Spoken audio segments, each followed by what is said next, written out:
देश में आजकल कुछ नेताओं को हिंदू धर्म और सनातन को गालियां देने की लगता है बीमारी लग चुकी है। हाल ही में समाजवादी पार्टी के नेता स्वामी प्रसाद मौर्य ने हिंदू और सनातन धर्म को लेकर विवादास्पद टिप्पणी की है। उन्होंने हिंदू धर्म को एक धोखा बताया है, हिंदू धर्म को एक धंधा बताया है। उनके इस विवादित बयान को लेकर साधु संतों ने उनकी आलोचना की है। इस बयान को लेकर उन्होंने कहा है कि यह स्वामी प्रसाद मौर्य का मानसिक दिवालियापन है। इसके पहले भी मौर्य रामचरितमानस को लेकर विवादास्पद बयान दे चुके हैं। हिंदू धर्म नहीं है बल्कि एक धोखा है, और जिसे हम हिंदू धर्म कहते हैं वो कुछ लोगों के लिए धंधा है। जब हम कहते हैं कि ये कुछ लोगों के लिए धंधा है तब पूरे देश में भूचाल लग जाता है। लेकिन वही चीज अगर मोहन भागवत जी कहते हैं, माननीय प्रधानमंत्री नरेंद्र मोदी जी कहते हैं, माननीय गडकरी जी कहते हैं, तो किसी की भी भावना आहत नहीं होती। आज भारत देश में हिंदू धर्म को लेकर जो नेता है अनर्गल बयानबाजियां कर रहे हैं, चाहे वह दक्षिण के स्टालिन के पुत्र का मामला हो या चाहे इंडिया गठबंधन से जुड़े कम्युनिस्टों का मामला हो।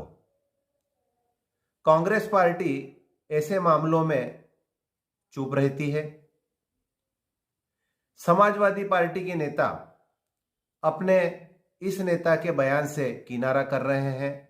वो उनकी अपनी निजी राय बता रहे हैं। मैंने बोला है, राष्ट्रीय अध्यक्ष ने भी कहा है कि ये उनके व्यक्तिगत विचार है, ये पार्टी की सोच नहीं है। भाजपा के लोग कह रहे हैं कि ये समाजवादी पार्टी के नेता कहलवा रहे हैं उनसे। ऐसे तो स्वामी विवेकानंद जी पे भी सवाल उठाए हैं भाजपा के कलकत्ता के अध्यक्ष जी ने। तो इस तरह की बहुत सारी चीजें हैं जो सामने आई है, जो भाजपा के लोग बोल रहे हैं। लेकिन मेरा मानना है कि जो उनकी राय है वो सिर्फ उन्हीं की राय है, समाजवादी पार्टी की उससे कोई लेना देना नहीं। सांसद जी, आपके पार्टी के नेता हैं स्वामी प्रसाद मौर्य, लगातार बयानबाजी कर रहे हैं। राष्ट्रीय अध्यक्ष जी ने भी मना किया उनसे, उसके बावजूद भी मैंने बोला है, राष्ट्रीय अध्यक्ष ने भी कहा है कि ये उनके व्यक्तिगत विचार है, ये पार्टी की सोच नहीं है। इसी तरह का बयान सपा के सांसद शफीकुर रहमान ने भी दिया। उन्होंने राम मंदिर को लेकर कई अनर्गल बातें की। जब 22 जनवरी को अयोध्या में राम मंदिर की प्राण प्रतिष्ठा होने जा रही है, कोर्ट के आदेश से मंदिर का निर्माण हुआ है, ऐसे में शफीकुर रहमान का यह बयान समझ से परे है। क्या कहा है उन्होंने अपने इस बयान में, यहाँ आपको सुनवाते हैं। मैं क्यों जाऊंगा? मेरे जाने का तो कुछ सवाल ही पैदा नहीं होता। मेरी मस्जिद जो कि वहाँ एक जमाने की मस्जिद थी, बनी हुई थी, अपनी जगह में बनी हुई थी, लेकिन इसके बावजूद भी उस मस्जिद को बहरहाल खत्म कर दिया गया और जबरदस्ती ताकत के बलबूते पर सब लोगों ने मिलकर उसको मिसमार कर दिया और खत्म कर दिया। और आज उसका फिर वो कोर्ट में भी उसका मुकदमा गया, लेकिन कोर्ट में भी हमारी उम्मीद के खिलाफ हुआ और यहाँ तक के अब उस पर यानी मंदिर बनने का आदेश हो गए। तो ये उस पर सोने पे सुहागा और ये किया कि मस्जिद हमारी शहीद कर दी और उस जगह मंदिर बनाया जा रहा है। तो ये तो बिल्कुल कानून के खिलाफ है, इंसानियत के खिलाफ है, बहरहाल दुनिया की रिवायात के खिलाफ है। दूसरी ओर स्वामी प्रसाद मौर्य के इस बयान पर साधु संतों ने तो उनकी आलोचना की, साथ ही केंद्रीय मंत्री गिरिराज प्रसाद ने उनको कहा है कि उन्हें हिंदू धर्म से इतनी ही एलर्जी है तो उनको मुस्लिम धर्म स्वीकार कर लेना चाहिए। चाहे वो स्वामी प्रसाद मौर्य हो, स्टालिन का बेटा उदयनिधि हो या दयानिधि मारन हो, ये सारे लोग सनातन धर्म, हिंदू धर्म को अपमानित करने में लगे हुए हैं। और स्वामी प्रसाद मौर्य ने तो रामचरितमानस के बारे में क्या क्या नहीं कहा। तो इनको लगता है कि हिंदुओं को गाली देंगे, हिंदू धर्म को गाली देंगे तो इनको पिछड़ों का वोट मिल जाएगा। तो ये भूल जाते कि वो जमाना चला गया। आज पिछड़े समाज के लोग जितनी राम की पूजा करते हैं, कृष्ण की पूजा करते हैं, उतना शायद अन्य समाज भी नहीं करता होगा। तो इस तरह का बयान देने से उनको आगे आने वाले चुनाव के अंदर भारी राजनीतिक नुकसान का सामना करना पड़ेगा।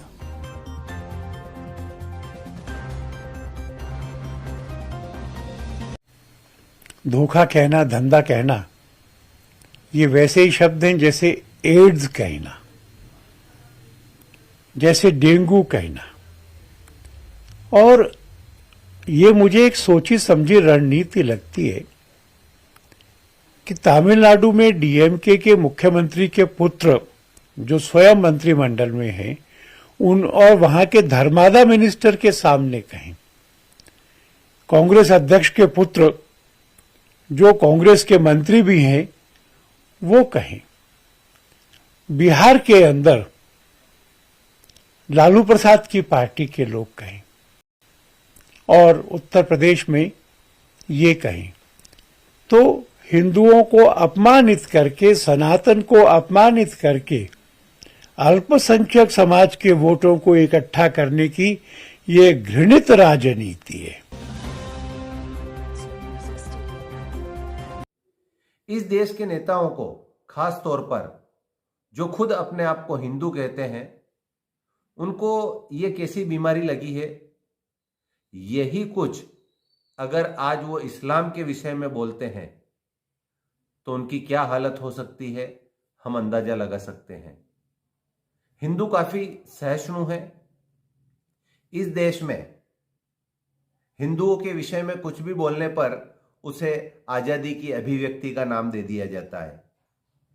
कुछ भी अनर्गल सनातन धर्म के विषय में, गौ माता के विषय में, यहां तक कि देश के विषय में भी यदि वे बोलते हैं तो उसे अभिव्यक्ति की आजादी कहा जाता है। राम मंदिर का ही प्रसंग ले लें। अदालत के निर्णय पर वहां भव्य मंदिर का निर्माण होने जा रहा है। 22 तारीख को वहां पर रामलला की प्रतिष्ठा होगी। लेकिन इंडिया गठबंधन से जुड़े नेता, खास तौर पर कम्युनिस्ट सीताराम येचुरी का बयान आया कि हम इसमें शामिल नहीं होंगे। नाम उनका सीताराम, क्या मालूम कैसे रखा है, और वो अयोध्या नहीं जाने की बात कर रहे हैं। अखिलेश यादव बोल रहे हैं हमें न्योता नहीं मिला।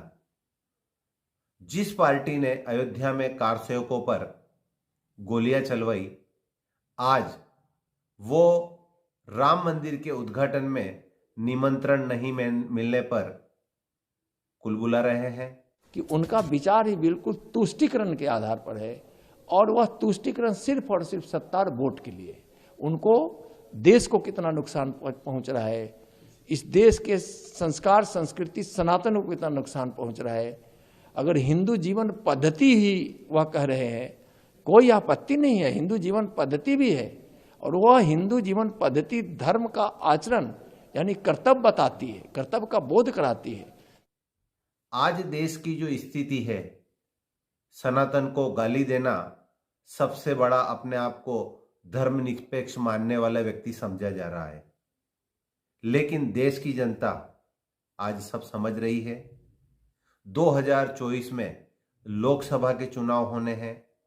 ऐसे में इंडिया गठबंधन के लिए जो कांग्रेस सबसे बड़ी पार्टी है, उसके लिए ये चिंता का विषय बना हुआ है कि गठबंधन के जो सहयोगी दल हैं वो सनातन के खिलाफ, हिंदू धर्म के खिलाफ जिस तरह की टिप्पणियां कर रहे हैं, उससे आने वाले समय में कांग्रेस की मुसीबतें काफी बढ़ सकती है। हिंदू एक धोखा है, और वैसे भी 1995 में माननीय सर्वोच्च न्यायालय ने अपने आदेश में कहा था हिंदू कोई धर्म नहीं, ये लोगों के जीवन जीने की एक शैली है। यही नहीं, जो सबसे बड़े धर्म के ठेकेदार बनते हैं, आरएसएस के प्रमुख मोहन भागवत जी ने भी कहा है, एक नहीं 2 बार कहा, हिंदू धर्म नाम का कोई धर्म नहीं है। हिंदू धर्म नहीं है, बल्कि एक धोखा है, और जिसे हम हिंदू धर्म कहते हैं, वो कुछ लोगों के लिए धंधा है। अब मुझको लगता है विपक्ष में भी अब उनको जगह नहीं मिलेगा। जिस प्रकार से सनातन को टारगेट करना, गजब बात करते हो, रामचरितमानस फाड़ना जलाना, यह कहना कि सपा की सरकार बनेगी तो प्रतिबंध कर देंगे, कितने दुर्भाग्य की बात है। फिर भी आज समाजवादी पार्टी के नेता माननीय अखिलेश जी मुंह में ताला बंद किए हुए सनातन पर बोल नहीं सकते, बोलते भी हैं तो अपशब्द के रूप में बोलते हैं। हिंदू होने के नाम पर कलंक है और कुछ भी नहीं है। स्वामी प्रसाद मौर्य जिस प्रकार से कभी रामचरितमानस पे, कभी सनातन पे, कभी अब हिंदुत्व पे जिस प्रकार से नकारात्मक टिप्पणी कर रहे हैं, अब समय आ गया है कि उत्तर प्रदेश के मुख्यमंत्री माननीय योगी आदित्यनाथ जी अब स्वामी प्रसाद मौर्य पे बुलडोजर चलाए।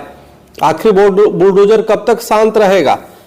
इन्होंने एक जिस प्रकार से बोलने की एक नीचता तक गिरते जा रहे हैं, इससे स्पष्ट हो चुका है कि स्वामी प्रसाद मौर्य की पाप का घड़ा अब भर चुका है। अब उस घड़े को फोड़ने की आवश्यकता है। समाजवादी पार्टी के नेता स्वामी प्रसाद मौर्य का मानसिक संतुलन बिगड़ चुका है और वह उनको खुद ही नहीं पता लग रहा है कि वो बोल क्या रहे हैं। एक तो कहते हैं कि हिंदू एक धोखा है, दूसरे तरफ वो कह रहे हैं कि संघ प्रमुख मोहन भागवत कह चुके हैं कि हिंदू नाम का कोई धर्म नहीं है, जीने का तरीका है। तो जीने का तरीका जो होता है वो बहुत बेहतर होता है। भारतीय संस्कृति में जीने का जो तरीका होता है वो बहुत उच्च बातें हैं और धोखा कहना यह एक अपमानजनक शब्द हो गया है। तो उस व्यक्ति को यही नहीं पता लग रहा है कि संघ प्रमुख मोहन भागवत जब इसको सम्मानजनक तरीके से प्रस्तुत करते हैं कि ये जीने का एक तरीका है, और दूसरी तरफ वह व्यक्ति हिंदू धर्म को बता रहा है कि हिंदू एक धोखा है, उसको यही नहीं पता लग रहा है कि इसमें कितना ज्यादा अंतर है। तो इस व्यक्ति का मानसिक संतुलन बिगड़ चुका है। इतना ही कहूंगा कि स्वप्न देखना कभी बुरा नहीं होता। 50 बार देखिए मगर ऐसे शब्द बोलकर न्यायालय के फैसलों पर विचार मत उठाइए। ये प्राण प्रतिष्ठा मात्र एक दिन की नहीं है, ये 500 वर्षों के संघर्षों की, अदालत के निष्कर्षों की और करोड़ों परिवारों के विमर्शों की प्राण प्रतिष्ठा है। जब आप इस प्रकार के शब्दों का इस्तेमाल करते हैं, मैं समझता हूं कि करोड़ों लोगों के हृदय पर वज्रपात करते हैं और आप वज्रपात कर एक पार्टी के नेता बने रहते हैं। मुझे दुख होता है, आप अपने पांव के नीचे की जमीन खिसकाते जा रहे हैं। मगर हां, आप अपने अब शब्दों से बाज नहीं आ रहे। पर मैं फिर भी कहूंगा, ये वक्त प्राण प्रतिष्ठा का है, 100 करोड़ लोगों के लिए उत्सव का है, देश में पुनः दीपावली का है, तो उसका स्वागत किया जाए, ना कि इस प्रकार के अनर्गल बयानों का प्रलाप और इस पर किसी प्रकार की प्रतिक्रिया।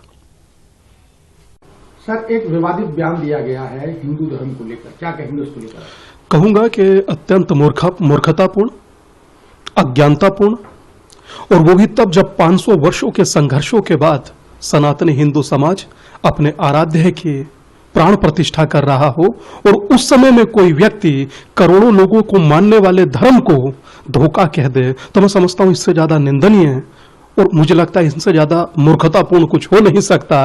और वो भी तब जब वो किसी पार्टी का नेता हो, समाजवादी पार्टी का नेता हो, और स्पष्टीकरण देकर के ये उनका व्यक्तिगत बयान है, ये मुझे लगता है कि अपना पल्ला झाड़ने जैसा है, परंतु पल्ला जड़ेगा नहीं। अगर आपका नेता ये बयान नहीं दे रहा तो करोड़ों लोगों की आस्था भड़काने पर उनको निकाल बाहर क्यों नहीं करते?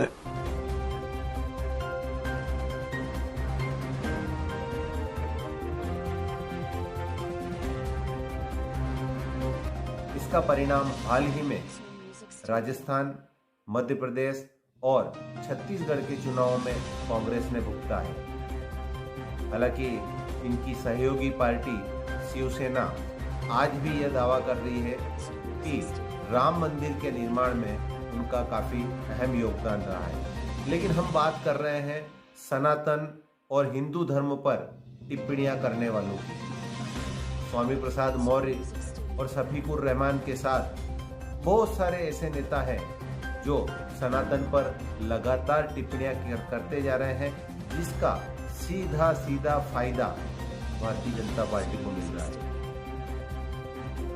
पार्टियां इनके बयानों से किनारा तो कर लेती है, लेकिन जनता में, हिंदू धर्म में जो संदेश जा रहा है वो साफ तौर पर यही जा रहा है कि यह जो गठबंधन के नेता हैं यह सनातन के खिलाफ है, हिंदू धर्म के खिलाफ है।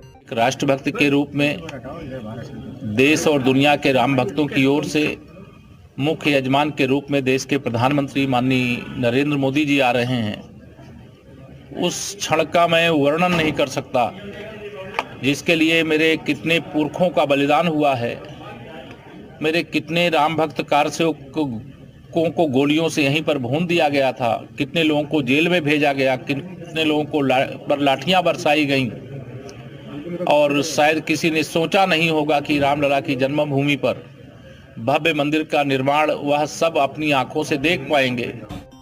इन लोगों को इस प्रकार की बयानबाजी से बचना चाहिए। अयोध्या राम मंदिर हिंदुओं की आस्था से जुड़ा हुआ मामला है, यहाँ कोई राजनीति नहीं होनी चाहिए। 22 जनवरी को प्रधानमंत्री नरेंद्र मोदी रामलला की प्राण प्रतिष्ठा करेंगे। ट्रस्ट की ओर से देश की नामी गरामी हस्तियों को निमंत्रण पत्र भेजे गए हैं। राजनीतिक दलों के शीर्ष पदाधिकारियों को भी इस कार्यक्रम में शरीक होने के लिए आमंत्रित किया गया है। अच्छा होता है जब उस कार्यक्रम में वह शरीक हों और रामलला के भव्य मंदिर निर्माण में अपनी उपस्थिति दर्ज कराएं। यह देश सनातन और हिंदू परंपराओं से जुड़ा हुआ है, इसमें राजनीति नहीं होनी चाहिए।